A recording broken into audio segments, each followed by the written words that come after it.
So, when I first got out of the religion, um, definitely it was pretty horrible to get shunned by family and friends, and especially my mother. That was heartbreaking on so many levels, and it was intensely difficult. So, I just kind of wanted to be transparent about that part of it. Um, And then also just kind of getting on your feet after you get out, because a lot of people, they exit without having really a way to support themselves financially very easily, without education usually, um, or a younger person maybe just getting kicked out of the house. Those types of scenarios can happen a lot. So, you know, those are things that are difficult to overcome in a lot of ways. For me, I did go back to school and I got my bachelor's degree.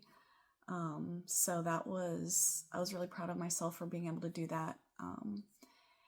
And I got remarried, which it has been pretty good. And we had a baby recently, which is also pretty great. But those are just some of the little details. Some of the things that I kind of wanted to touch on, though, really was after exiting, I kind of had it in my mind that I would get freedom. And at the time, I thought, well, freedom from not having somebody tell me what to do all the time, as far as like holding me back from getting an education or just whatever it is I want to do. If I want to go out and to a bar and drink or just something like that. Or there was even one thing that I started doing right after exiting, or actually while I was still in, and that was volunteering at a food bank, which potentially the food bank, it was ran by a religious organization that was not Jehovah's Witnesses, so that was a big issue as I was still in. But now I can do things like that, just go to a new church if I want to. So there is that level of freedom. I kind of thought that was all there was. But there's a whole another level of freedom that you can attain. And it's kind of hard to explain, but when you have somebody, when you're just kind of closed off in this little box, you have the elders telling you, like, you need to shun this person, you need to stay away from this person, don't look on YouTube and Google Jehovah's Witnesses or anything like that, because they hold you in this little box of fear. And when you start releasing that fear layer by layer, it just relieves so much from your heart.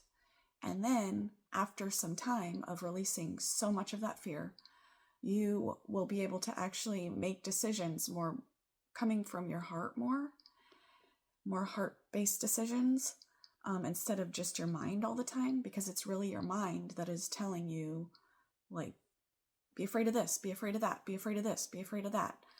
And I was so overwhelmed with fear while I was in the religion that it was hard to make any decisions.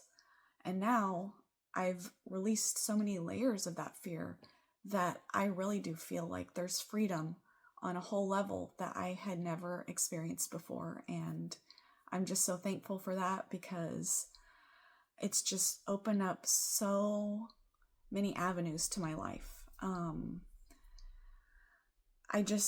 I feel overwhelmed with love and gratefulness to be able to experience that.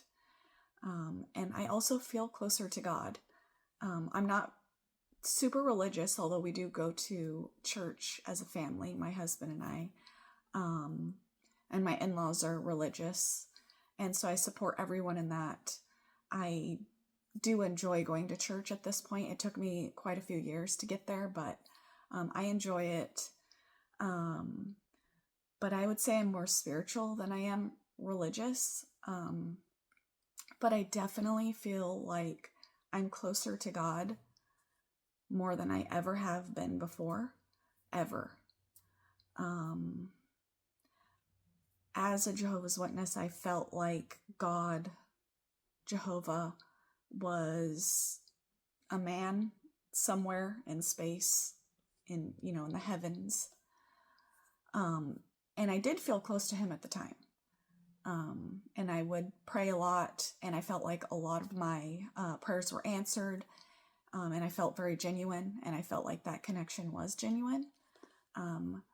But it's really just been since I've been able to have just take away some of those layers of fear, really, that I've felt that connection even more deeply. And of course I still pray and everything, but I feel like God is actually within me, within all of us, or a part of God. So it's just like a whole different way that I feel close to him. And I can't help but just be so thankful for every single day that I have, that I'm no longer controlled to that degree where it was just all fear-based. Okay, I have more to say, and it has to do with forgiveness, because when you come out of the religion and you are shunned by your entire family and friends and everyone that you've ever known, really, of course, they're blaming you, so they're not really asking for forgiveness. However, forgiveness is an important aspect of surviving something this traumatic. And so it's taken me years to really get to the point where I could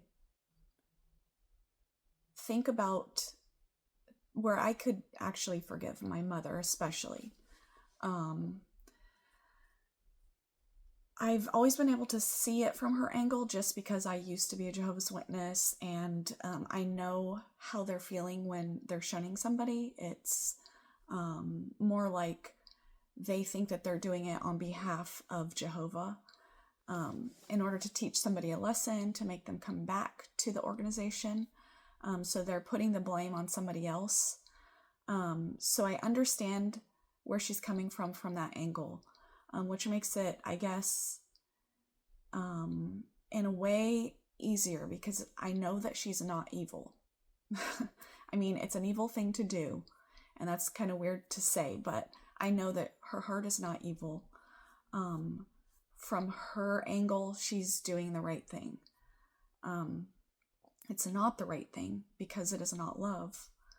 And that's, if you're going to represent God, you're not going to be shunning somebody, because it's just absolutely the opposite of love. It's horrible. It's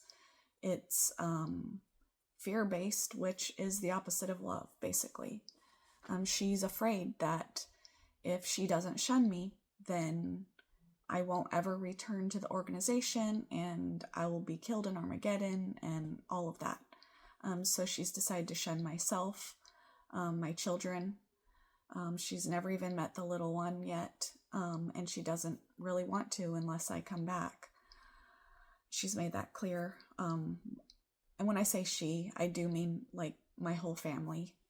But I don't talk to any of them, but I've had a little bit of contact with my mom over text, and a couple of phone calls in the past 7 years.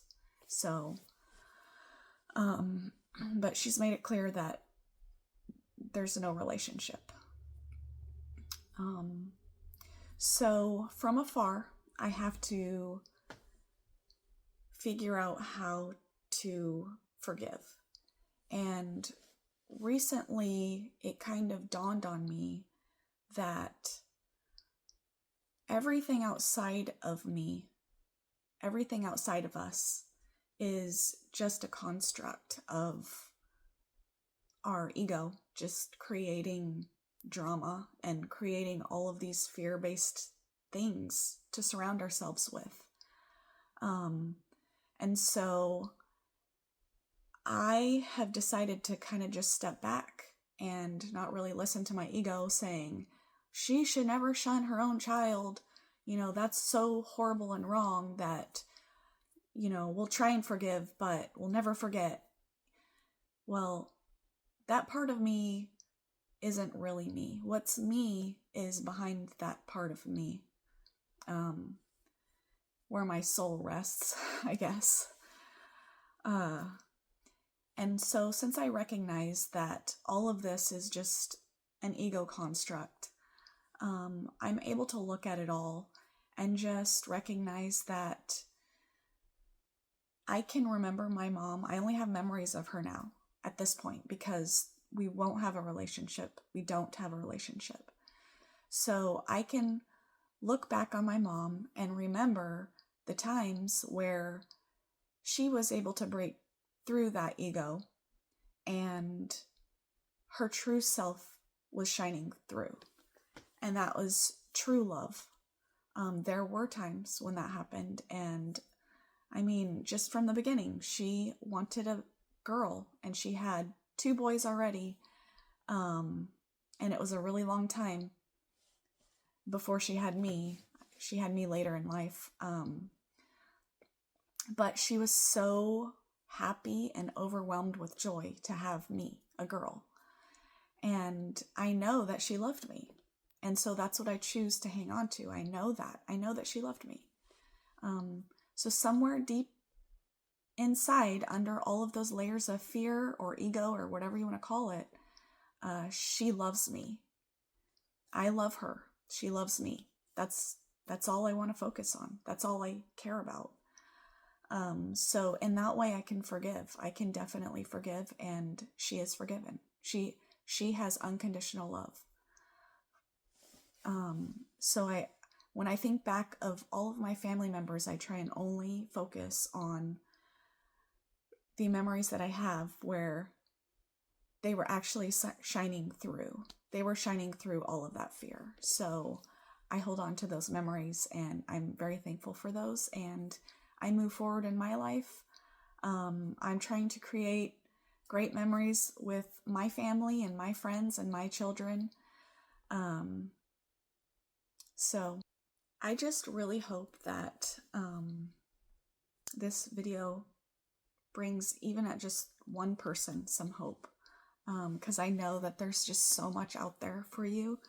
Or if you decide to stay in, that's another decision that, potentially you could make. And there's nothing wrong with that. Like my preference was to leave totally, and take the full brunt of, the shunning and all of that. Some people decide to leave, but then they just move away and then try and avoid, the elders and things like that, try and fade. That's an option for some people. Some people do stay in. I can't help but think of somebody that I used to know who I know that he was awake. But he decided to stay because his wife was still fully in, and he had to stay with her. So that's a choice. That's a choice, and he has my full respect for doing that. So no matter how it works out or how you, whatever decision that you choose for yourself, I hope you could at least take from me, my experience, that there's so much hope. There is so much hope, because I do remember being so terrified and really not knowing, and then having these children that I also have. And so I'm making the decision for myself and also for them. And we're talking about not just like their physical well-being, because, that's partly what I was trying to protect them from. being in the organization. That's partly why I wanted to remove them from that situation, because of their physical well-being. But also the spiritual well-being, which, I was being told, some are spiritually dead or diseased, or whatever fear word that they were trying to use to keep me from leaving, or to keep other people from also leaving when they realized that I had left. So, just don't listen to the fear. The fear is the worst thing. And all I can say is there is just so many good things on the outside when you're mentally free. So much love to everyone out there. And I hope that this helps at least even just one person. All right, thanks.